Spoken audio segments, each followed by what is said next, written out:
Hi guys, so I'm going to make two videos about the eyes, and the first video will look at the anatomy of the eye and the second video will look at the physiology of the eye.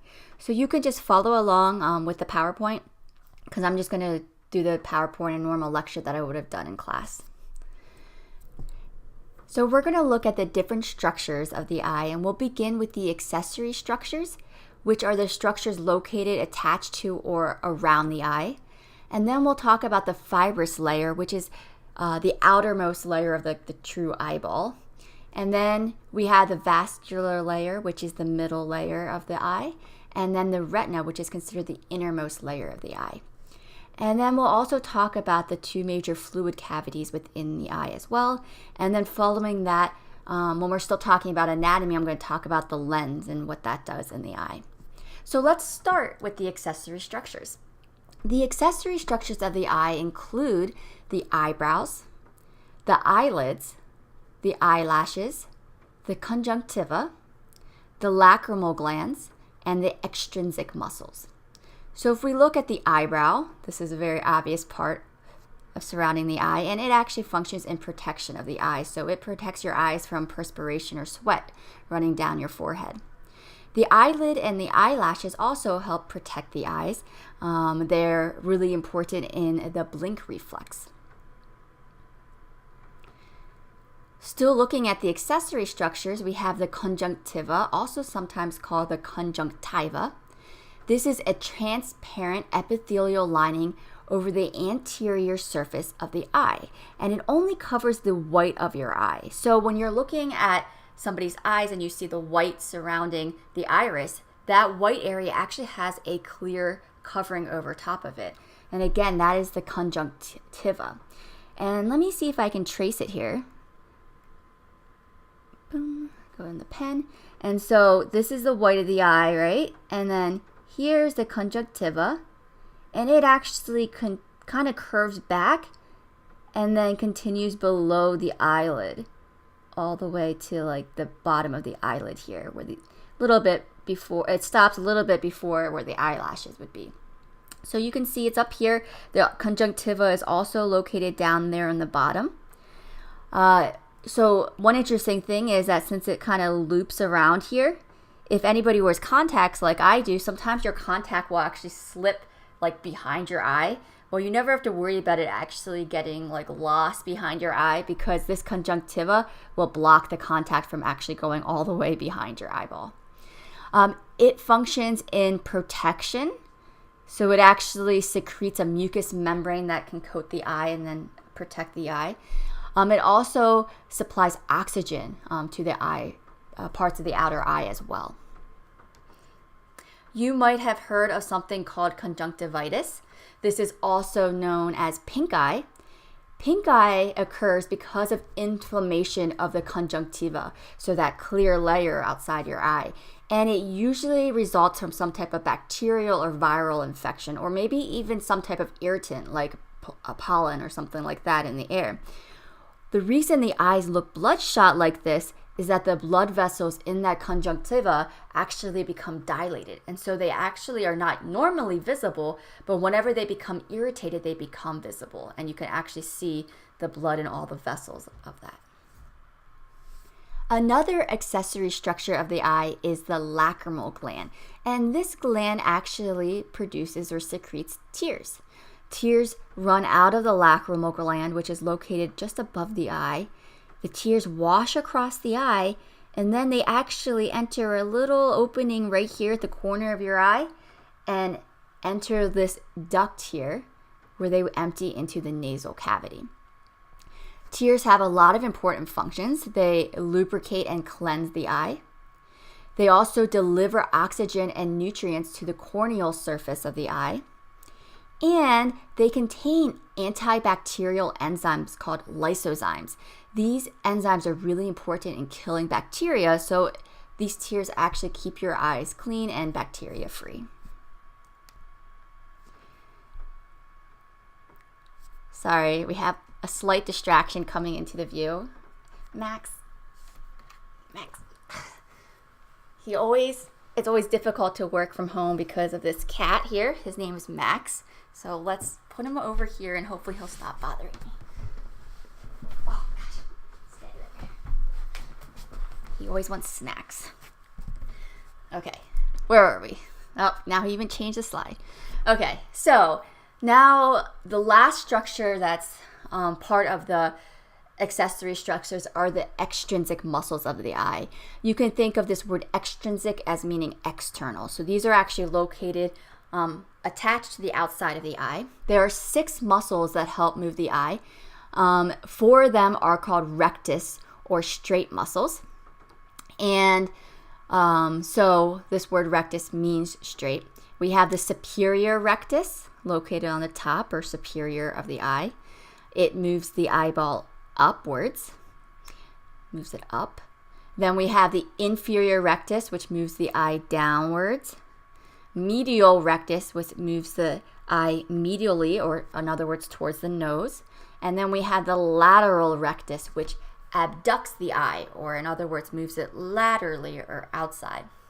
And then we also have 2 oblique muscles, and these oblique muscles rotate the eye.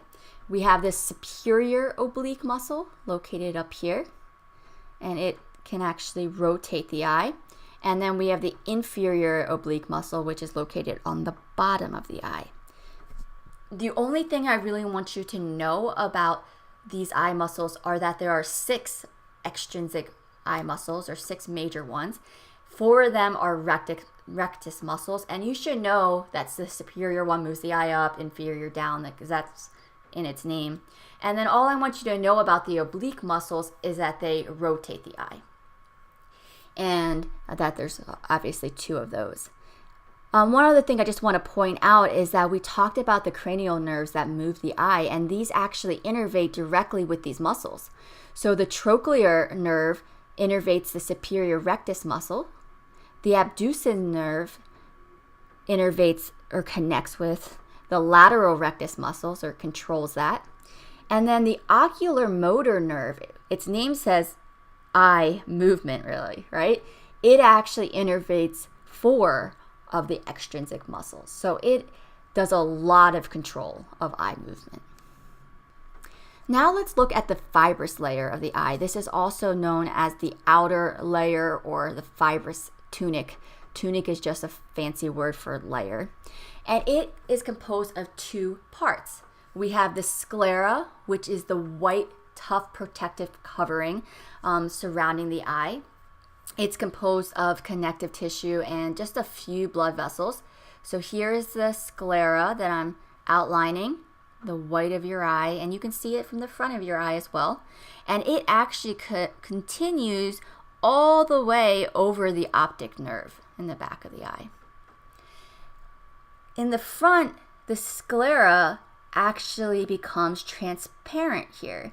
And this transparent curved covering on your eye is called the cornea.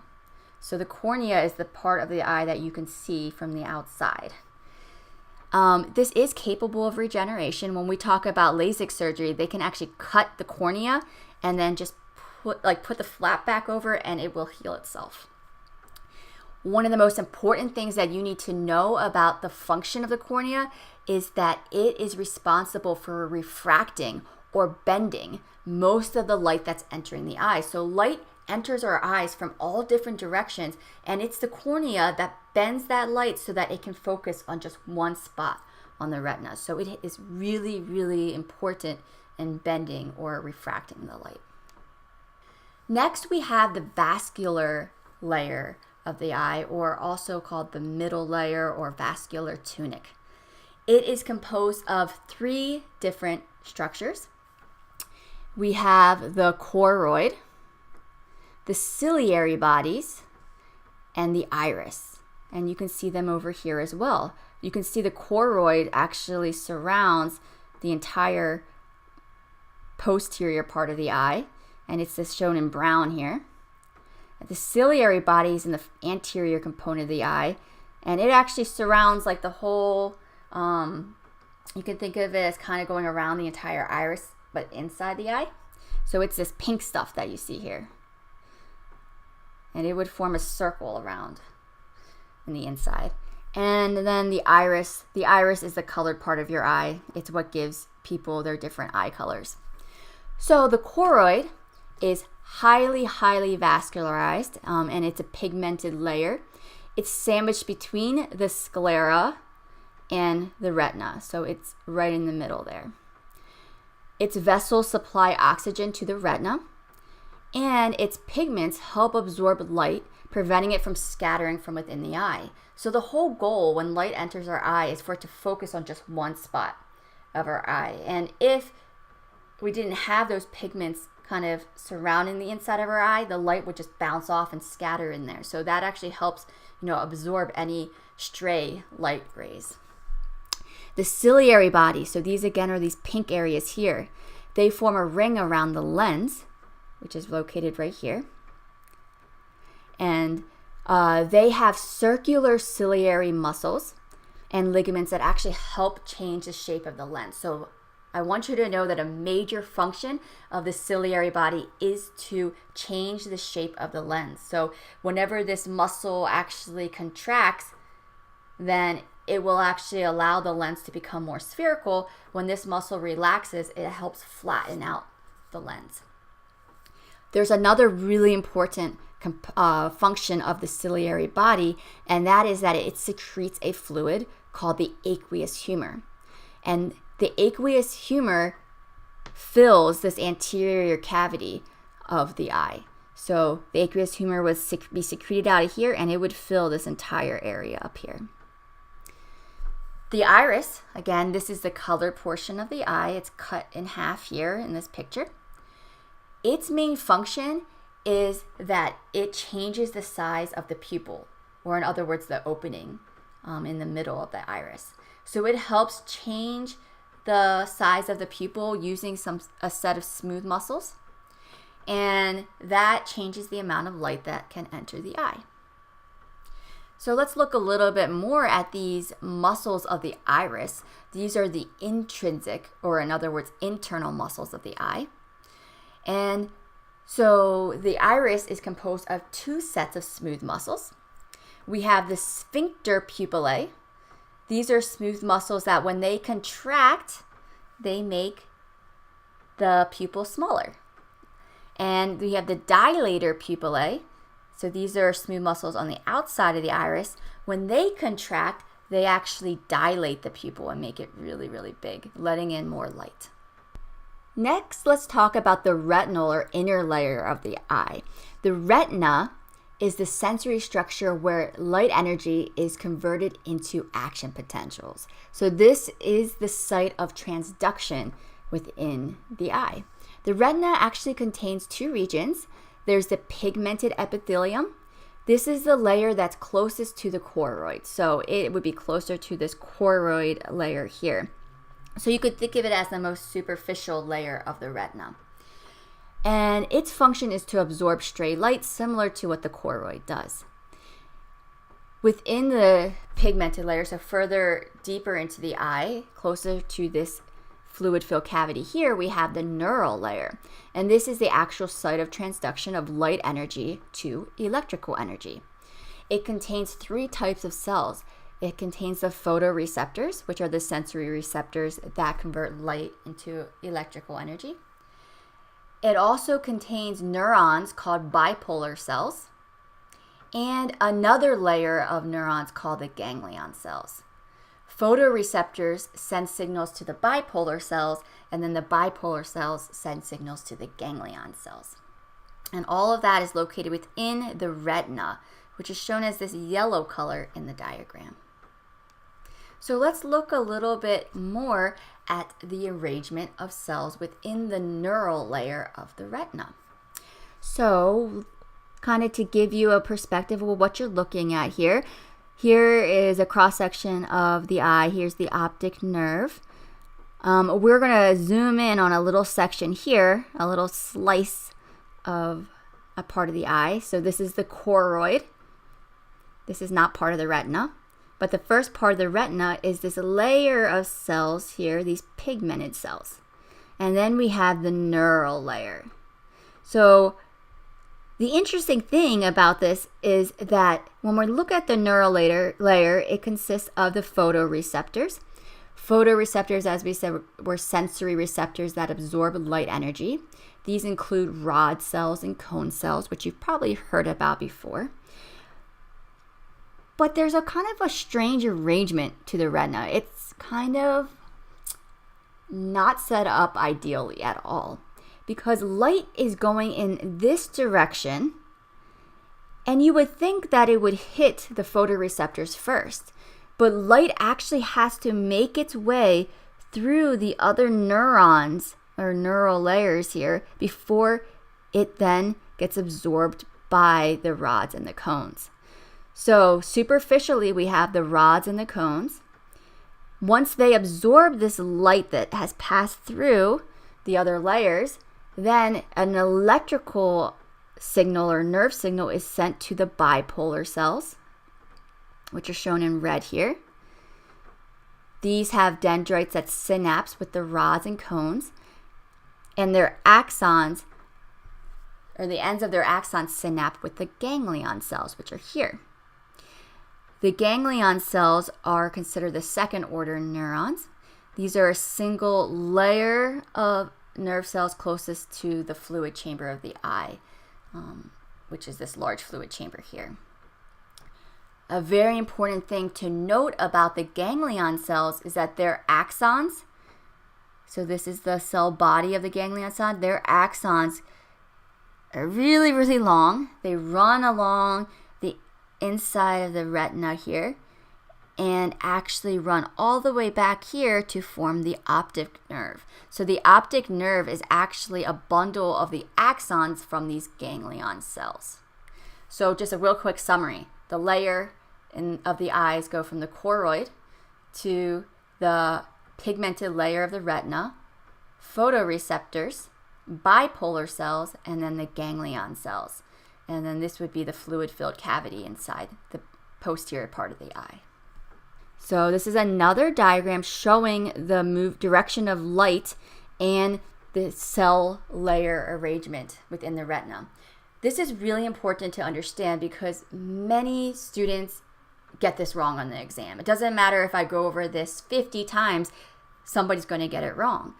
I want you to know which cells the light hits first and which cells the light hits last. So if you look at the direction of the movement of light, so light's going through here and then hitting the retina. The light first moves through these ganglion cells, then it moves through the bipolar cells, and then it's absorbed by the photoreceptors. Any light that accidentally gets past the photoreceptors will get absorbed by the pigmented epithelium so they doesn't bounce back in the other direction. So light goes this way, and then an electrical signal moves from the photoreceptors to the bipolar cells, then to the ganglion cells, and then down the axons of the ganglion cells to form the optic nerve. All right, let's do a little activity. The parts of the retina are scattered below. Order the parts of the retina starting with the layer that the light entering the eye hits first. Okay, take a second to do this on your own, and then I will show you the answer. Okay, the answers would be that the ganglion cells would get hit by the light first. The light passes through the ganglion cells. Then it passes over past the bipolar cells before it is able to reach the photoreceptors, which absorb the light. Any light that accidentally gets past the photoreceptors is absorbed by the pigmented layer. So this should be the layers of the retina in order from, this is the deepest in the eye to most superficial layer here, the pigmented layer. There are also some other really important components of the retina to know.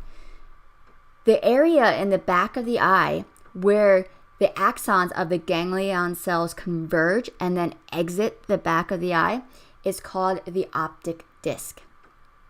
This area, the optic disc, is also where arteries and veins will enter the back of the eye and kind of radiate out surrounding the retina to supply oxygen and nutrients to the retina. A really important characteristic about the optic disc is that it contains no photoreceptors at all. So this actually creates a blind spot in our retina, so we can't actually process any visual information from light that's entering that spot. The fovea centralis is another really important component of the eye. It's a tiny little pit, as you can see right here, and it contains the highest density of cones and virtually no rods. What it does is produce the sharpest image of any area on our retina. So light entering the eye, when we really focus on looking at something, the light that we're receiving from whatever we're looking at gets focused right on the fovea centralis so that we can see it really, really clearly. This is why the center of your vision is really clear, but the periphery is kind of blurry. And it's because only the light hitting the fovea centralis creates that clear image. The macula lutea is a round circle of cells that actually surround the fovea centralis. So right in the middle, we have a fovea centralis, and then the cells around that are called the macula lutea. And then everything else on the retina is called the peripheral retina. So this is the area outside of the fovea centralis. It contains mostly rods and no cones. So your eye actually has more rods in it than cones.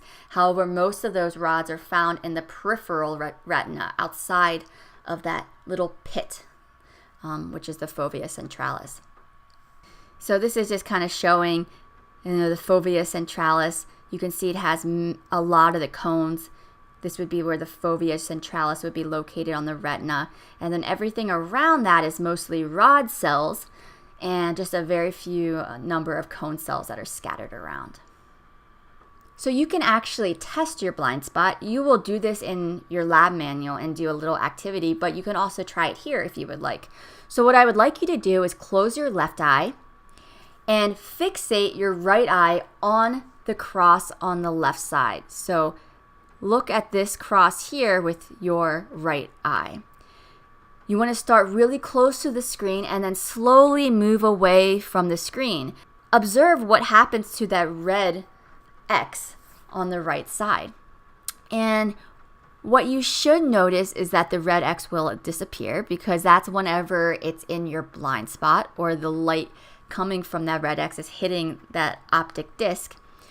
But what you might notice though is that you don't just see an empty spot there. You might actually notice that the black line looks like it continues going on and on and on, like where that gap would be. And that's because your brain does this thing called visual filling, where it will actually fill in what it thinks is the most probable background.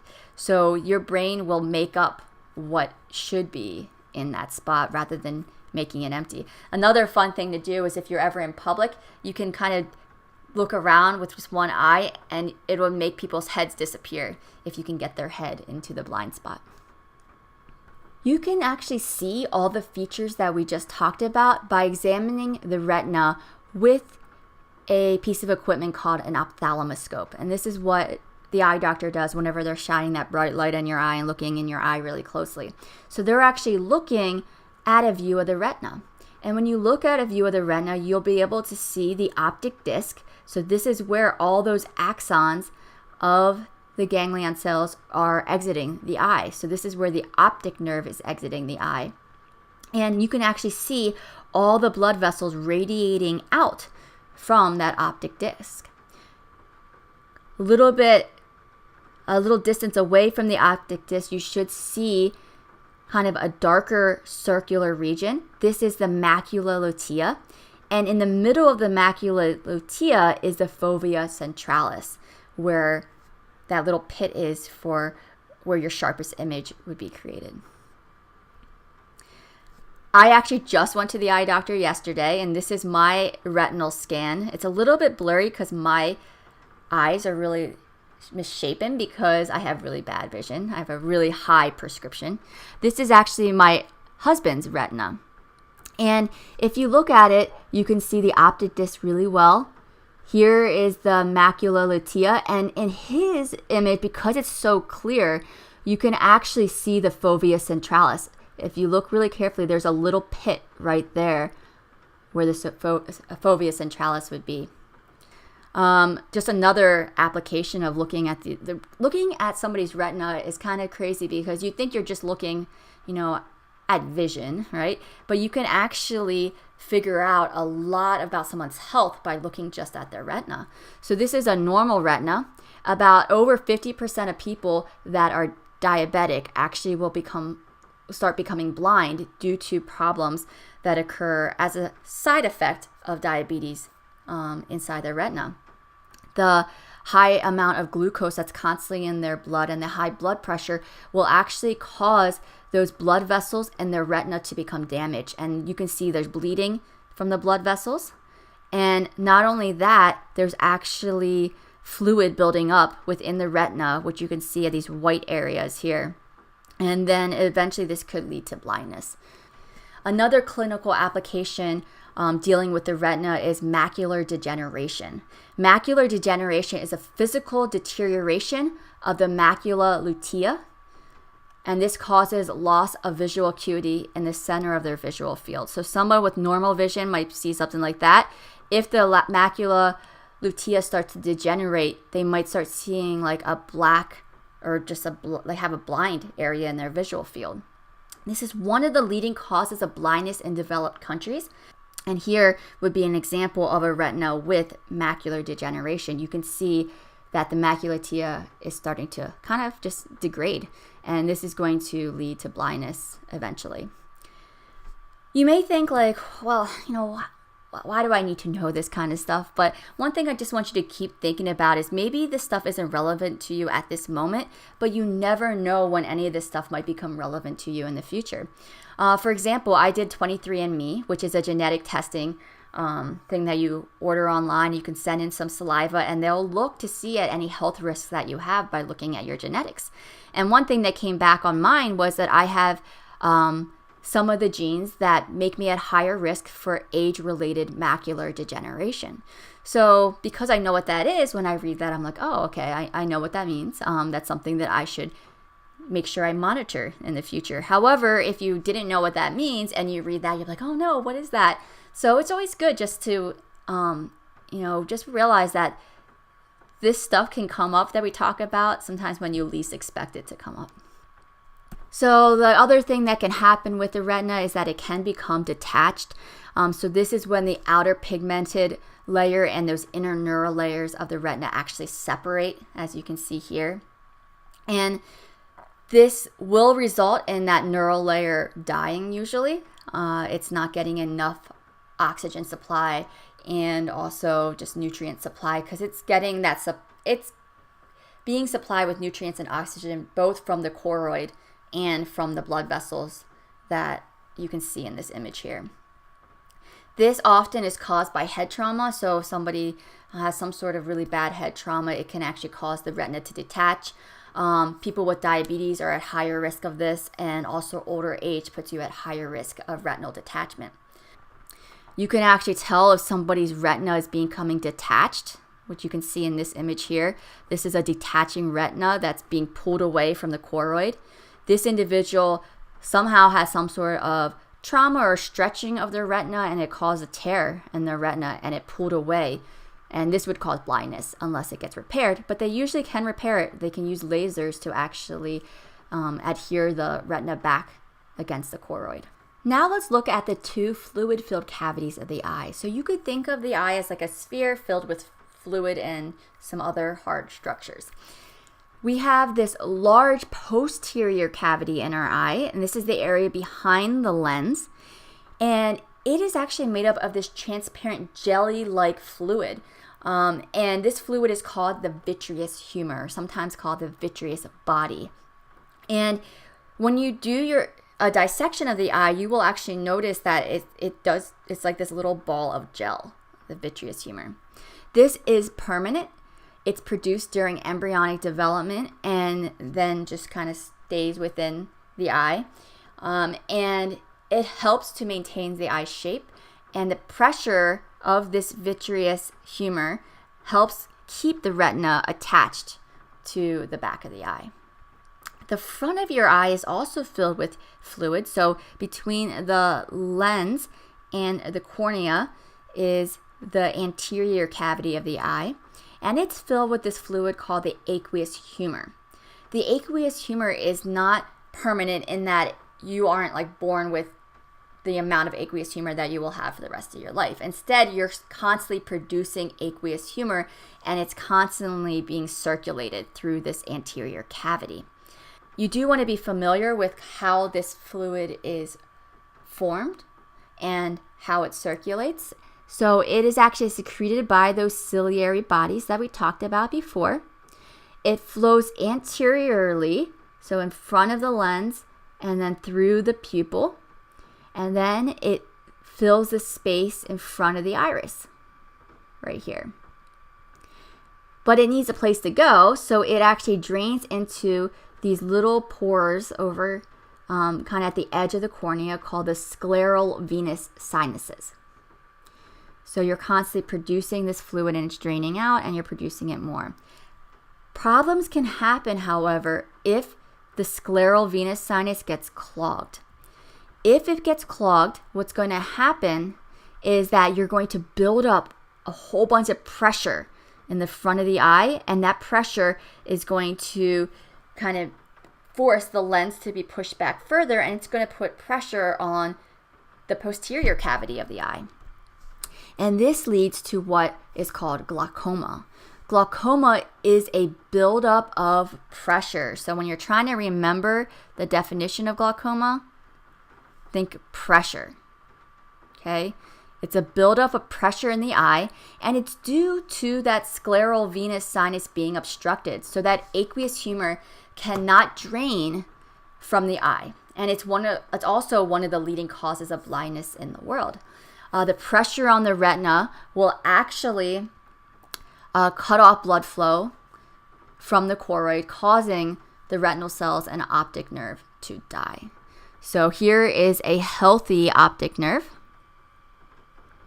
And here you can see the optic nerve in an eye with somebody that has glaucoma. So the optic disc is really enlarged because of all the pressure being pushed back there. So all that pressure can push back here. It can cut off the flow, and it can damage the optic nerve and damage the retinal cells as well. The last part of the anatomy that you should know is looking at the lens. So we didn't talk about the lens yet. So the lens is actually located right behind the iris.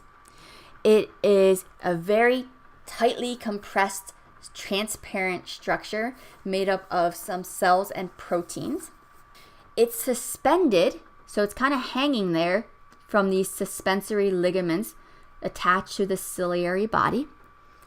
The main function of the lens is that it changes shape, so it can become more flattened or more round to fine focus visual images.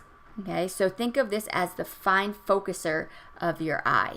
The cornea bends most of the light, and then the lens helps to kind of sharpen that image just a little bit.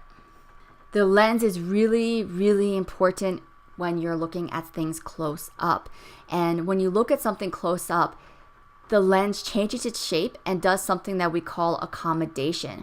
Accommodation is the process of making the lens more spherical to view close-up objects. So when you're looking at something far away, like maybe looking at the mountains in a distance, your eye is very relaxed at this time. The ciliary muscles are relaxed, and since they're relaxed, the lens actually will flatten, okay? So these muscles, when they relax, so you can think of them, they kind of relax like this, if you can see. And so they actually pull on the suspensory muscles here, and it causes the lens to flatten out. So then, the more flat the lens is, the less the light gets bent as it moves into the eye. However, when you're looking at something really close up, you have to really bend the light a lot. So the lens becomes very spherical. The ciliary muscles contract, and when they contract, you can think of them as going in like this. And since they contract, it allows the lens to take its more normal shape, which is a sphere, okay, a very rounded shape. So just remember, when you look at something close up, your lens does something called accommodation. It becomes more spherical. And that is possible because the ciliary muscles contract. A term that you probably are familiar with is cataracts. Cataracts are actually a clouding of the lens of the eye. So it's actually, when you see that clouding, it's not the cornea that's clouding, it's that lens like deep within the eye that's clouding. And the reason the lens clouds is that there's protein fibers within the lens that darken with age. And debris and things like that start to build up within the lens as well. You can actually, so if somebody has cataracts, like their vision will just become blurrier and blurrier, but you can correct cataracts by using artificial lenses. So here's an artificial lens. You could take out the damaged lens and then replace it with this artificial lens, and it will function similarly to that.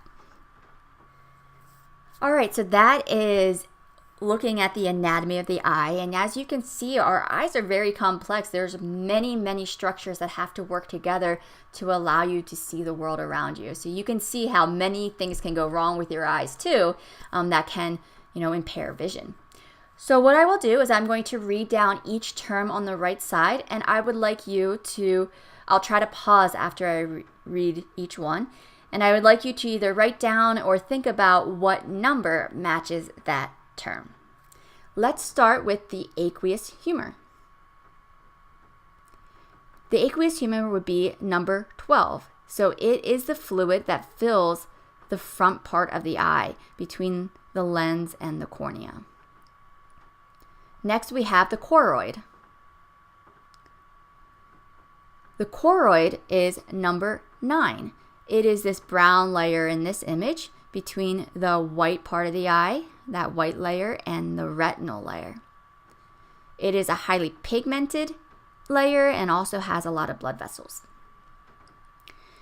Next, we have the ciliary body. That would be number 5.